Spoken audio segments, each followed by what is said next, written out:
Welcome to Shadowed Fears, a place where every whisper in the dark might just be something real. If you're listening alone, you might want to check under your bed first. Tonight's story: The Child's Voice. Under the bed. The city outside Emily Sanders' apartment was alive in the distance. Car horns echoing off wet streets, a siren fading somewhere near the river, the restless hum of a sleepless skyline. But inside her small fifth-floor flat, it was quiet. Too quiet. The kind of quiet that seems to listen back. Emily sat at her desk by the window, finishing the last of her freelance work.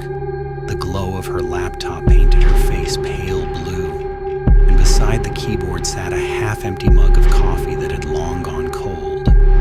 On the wall above her monitor hung a single framed picture. Her and Lily at the park last summer. Lily's hair tangled in the wind, her smile missing one front tooth. She worked until the clock on her screen read 9:07 p.m. Then she stretched, cracked her knuckles, and listened for the tiny footsteps that usually padded down the hallway around this time. But tonight, she didn't hear them. Usually Lily would sneak out of bed at least once, asking for water, a story, or to tell her mother about some silly dream. That small interruption had become part of Emily's nightly rhythm, something comforting in its predictability. She checked the hallway. Dark, still, only the faint hum of the refrigerator from the kitchen. Emily exhaled softly and walked toward Lily's room. She always peeked in before heading to bed herself, just to make sure the blanket hadn't been kicked away, or that the rabbit wasn't lost somewhere under the pillow. The door creaked slightly when she pushed it open. The nightlight glowed faintly on the wall, casting a soft yellow halo across the tiny room. The shelves were filled with picture books and small toys, frozen soldiers, tiny dolls, a puzzle left half-finished on the floor. Lily was awake. Her eyes were open, reflecting the nightlight. She didn't look frightened, just watchful, as if she was listening to something Emily couldn't hear. "Hey, honey," Emily whispered. "You should be asleep by now." Lily's small voice broke the silence. "He's under my bed again." Emily frowned gently, kneeling beside her. Who's under your bed?" "The boy," Lily said matter-of-factly. "The one who talks to me." The way she said it, soft, almost apologetic, made something cold settle in Emily's stomach. "You mean like an imaginary friend?" she asked, forcing a smile. Lily shook her head slowly. "He's real. He said he doesn't like when you come in." Emily bit the inside of her cheek, trying not to show concern. "Well, that's too bad," she said lightly, "because I'm the boss of this room." She lifted the blanket and crouched low, peering beneath the bed. The wooden floorboards were dusty, lined with the forgotten corners of childhood. A crayon, a tiny shoe, the edge of a coloring book. Nothing else. She smiled again. "See? No one there." But Lily's eyes never left the shadows. "He hides when you look," she murmured. "He said he doesn't like grown-ups." A strange shiver crawled up Emily's back. "Okay," she said after a pause. "Then tell him he has to find another bed because this one's taken." Lily giggled sleepily, but it sounded uncertain. She curled back under the blanket, clutching her rabbit close. Emily kissed her forehead. "Good night, baby. I love you. Love you too, Mommy." As she walked back down the hallway, Emily told herself it was nothing. Kids invent things, friends, monsters, whole worlds that vanish with morning light. It was part of growing up. Still, when she turned off the living room lamp and the apartment sank into darkness, she hesitated before closing her bedroom door. Just for a second, she thought she heard something, a faint scrape, like fabric brushing against wood. She waited, ears straining. Nothing followed. Just the tick of the wall clock. Emily sighed, told herself she was overtired, and went to bed. The next morning came gray and heavy. Rain streaked the windows, and the sound of traffic below blended with the low hum of the city waking up. Lily sat at the kitchen table, swinging her legs as she ate cereal. Her rabbit sat beside her bowl, propped upright as though it too was having breakfast. Emily poured coffee and tried to shake off the unease of last night. "So?" she said, forcing a smile. "Did you sleep okay?" Lily nodded, spoon clinking softly. "He talked to me again." Emily froze mid-sip. "Who did, sweetheart?" "The boy under my bed," Lily said simply. "He said he missed me." Emily lowered the mug slowly. "Lily, you don't really think someone's under your bed, do you?" Lily shrugged, eyes fixed on her cereal. "He says he's lonely." The words lingered like a cold draft through an open door. Emily forced a small laugh. "Well, tell him he should find a playmate his own age." Lily smiled faintly, but didn't reply. That afternoon, while Lily was at school, Emily cleaned the apartment. She vacuumed, dusted, rearranged. But when she entered Lily's room, she stopped. The crayons were spread across the floor in a careful pattern. Not messy, arranged. At the center lay a drawing. It was a picture of Lily's room, the bed, the nightlight, the toys, and beneath the bed, a black shape. Round white eyes, a mouth drawn in a stretched, crooked smile. Emily's breath caught. The figure wasn't random scribbling, it was deliberate. On the back of the paper, Lily had written one word in neat, blocky letters: friend. Emily folded the drawing quickly and slid it into a drawer, her hands trembling. She told herself it was just a phase. Children drew monsters all the time. But that night when she tucked Lily in, she caught her daughter whispering softly toward the floor. "Good night," she said, voice faint. "I'll tell her soon." Emily stood frozen in the doorway. "Tell me what, honey?" Lily blinked, startled. Nothing. Emily turned out the light. The night lamp flickered once. For a long time she stayed awake, listening to the rain against the window and the faint, steady creak of the floorboards from Lily's room. She wanted to believe it was the building settling, the sound of pipes cooling, the harmless noises of an old apartment. But somewhere beneath that, she thought she heard breathing, soft, slow, too close to the floor, too close to the storm came back that night. Rain lashed against the windows like frantic fingers, and thunder rolled low and heavy, rattling the thin walls of the apartment. The air inside felt damp, electric, like the whole place was holding its breath. Emily sat at the kitchen table, laptop open but untouched. Every few minutes she glanced down the hallway toward Lily's room. She tried to laugh it off earlier that evening. Children say strange things, especially at that age, but the drawing wouldn't leave her mind. The smile, the eyes, and that single word, friend. Lily had gone to bed early. She hadn't argued, hadn't asked for another story. She just looked tired, her small face pale beneath the glow of her nightlight. Emily poured herself a glass of wine, hoping it would settle the unease buzzing under her skin. The TV murmured faintly in the background, some late-night talk show she wasn't listening to. Then came the sound again, a thump, soft but deliberate. It came from Lily's room. Emily froze, glass halfway to her lips. Another sound followed, a faint scrape, as if something dragged across the floor. Her heart began to hammer.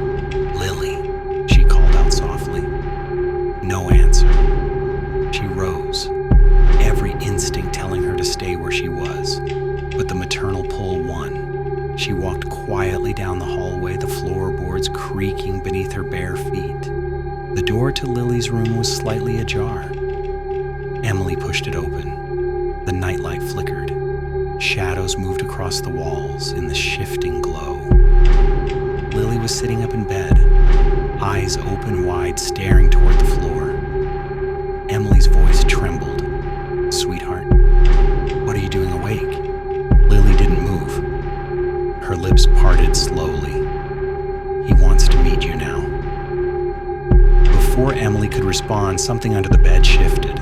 A sound, wet, low, almost like breathing through water. Emily's pulse spiked. She reached for the lamp and flicked it on, flooding the room with light. Nothing. Just Lily's toys, the rug, and the bed frame. But the air? It smelled strange.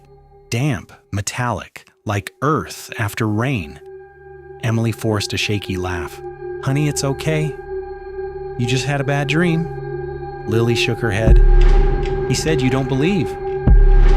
Emily knelt beside the bed again, but this time she hesitated before looking underneath.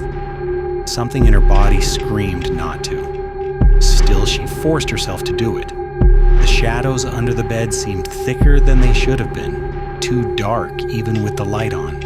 For a moment she thought she saw something glint. 2 points of faint white reflection, like eyes. Then the light flickered again. The shadows swallowed the space whole. Emily jerked back, hitting her head on the bed frame. "Mommy?" Lily whispered, voice trembling now. "You made him angry." Emily grabbed her daughter and pulled her close. "We're going to sleep in my room tonight," she said, her voice sharp and tight. She didn't look back as she carried Lily down the hall. Sleep didn't come. Lily curled up beside her, already dozing off again, but Emily lay awake, staring at the ceiling. She could still hear the storm outside, the wind howling between buildings, the steady drip of rain against the window, and beneath it all, something else. A faint rhythm, a knocking. She held her breath. It was coming from the floor. 3 knocks, a pause, then 3 more. It was steady, like a pattern, like someone trying to get her attention. She swung her legs off the bed and pressed her ear to the wooden floor. Nothing. Then, so close it nearly made her scream. "Emily!" Her own name whispered from beneath. She stumbled back, heart thundering in her chest. The voice was low, male, and far too clear to be a trick of the storm. She turned on every light in the room. The sound stopped. When she dared to look again, Lily was sitting up in bed, eyes wide open. "He knows your name now," she said. The next morning, Emily called the building manager. He was a gruff man named Howard, who'd been there for years. She told him she thought maybe an animal was under the floorboards, something making noises at night. He looked skeptical. "There's nothing under your unit, Miss Sanders. Just concrete. You're not above the basement. There isn't one. You're on the lowest floor before the foundation." Emily frowned. "So there's no crawl space? No pipes that could..." He cut her off. "There's no space for anything under there." When she pressed him further, he gave a half smile. "Lady, you'd be surprised what people imagine they hear in these old buildings." She wanted to argue, but something in his tone made her stop. That night she decided to prove herself wrong, to catch whatever was making the noise. She set up her phone on the dresser in Lily's room, angled toward the bed. "It's just so Mommy can see what's making the sounds, okay?" she told her daughter. Lily nodded quietly, clutching her rabbit. "He won't like that." Emily forced a smile. "It'll be fine." She left the phone recording and tucked Lily in. When she reviewed the footage the next morning, her hands began to shake. The video started normal, Lily tossing, turning, murmuring in her sleep. Then around 2:17 a.m., the motion sensor light in the hallway flicked on, and under the bed, something moved. It was quick but visible, the outline of a hand, small, childlike, pale as chalk. It reached out, touched the floor beside the bed, and withdrew again. Then came a whisper so faint she had to replay it several times pause before the words became clear. She's watching us. Emily didn't go to work the next day. She couldn't. Every time she closed her eyes, she saw it, that pale hand sliding back into the darkness, the whisper that wasn't Lily's. She tried to rationalize it, a trick of light, a reflection, an audio glitch. But the more she tried to reason, the less sense anything made. The apartment felt wrong now. The air hung heavy, thick with static. Every noise, a pipe creak, the hum of the fridge, sounded like breathing. She set her phone aside and sat on the edge of Lily's bed, staring at the floor. The moonlight spilled through the blinds, striping the rug in pale silver. Lily's rabbit lay there, face down beside the bed frame. Emily reached for it, but froze. A faint voice drifted up, her daughter's voice, soft and distant. "Mommy, he says you forgot him." Her chest tightened. "Lily, who are you talking to?" "The boy under the bed," Lily said sleepily. "He says you left him in the dark." Emily's hands trembled. "What does that mean?" Lily's eyes fluttered closed. "He says his name is Daniel." The name hit her like a blow. Her breath caught. For a moment the room spun, the shadows bending and curling like smoke. No one had said that name in years. Said that name in... She stumbled to the living room, fumbling through a drawer until she found the old photo album she tried to forget. The pages crackled as she opened them. There, between faded pictures of playgrounds and birthdays, was a photograph she could barely stand to look at. A little boy with dark curls, about Lily's age, her son, Daniel, gone since he was 6. The accident had happened in this very apartment. She had been alone, working late, just like now. He had been playing in his room, and she hadn't heard the thud until it was too late. The coroner had called it a fall, head trauma, no one's fault. But Emily had never forgiven herself. She turned the page with shaking fingers. There was another drawing tucked between the photographs, one she didn't remember saving. Crayon on white paper, a bed, a dark shape beneath it, 2 white eyes, a crooked smile, the same as Lily's drawing. Her vision blurred, her ears filled with that same low breathing she tried to ignore. From the hallway came a voice, small, frightened. "Mommy?" Lily stood at her doorway, clutching the rabbit to her chest. Her eyes looked too big for her face. "He's crying," she whimpered. "He says he wants you to see him now." Emily's heart pounded. She didn't want to look. She didn't want to remember. But some deep, aching part of her knew she had to. She walked back into Lily's room. The air was cold, the kind of cold that lives in places where sunlight never reaches. She knelt down beside the bed, hands shaking. "Daniel," she whispered. The silence that followed was unbearable. Then a voice, softer than breath. "You promised you wouldn't forget me." Tears burned her eyes. "I didn't forget," she whispered. "I couldn't." The floorboards creaked. Something moved in the dark, and for a moment she thought she saw him. A flash of small hands, the outline of a face she used to kiss goodnight. "Daniel, I'm sorry," she sobbed. "I'm so sorry." The whisper came again, but it wasn't angry this time. "It's okay, Mommy. You can let me sleep now." The darkness seemed to fold in on itself, smaller, quieter, until all that remained was the steady hum of the nightlight. When Emily finally looked under the bed, there was nothing there, only dust and silence. She sat on the floor holding Lily close, and for the first time in years she allowed herself to cry. Morning came pale and still. Lily woke up smiling. "He's gone," she said softly. "He said thank you."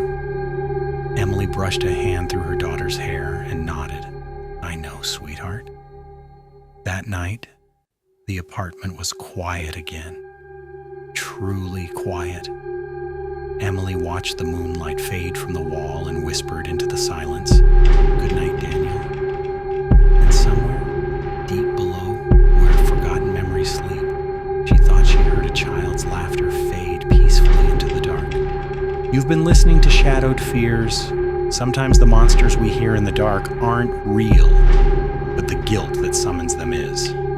If you felt the chill tonight, make sure to like this video, subscribe, and turn on notifications, because there are many more shadows left to explore. Until next time, keep your lights low and your fears close.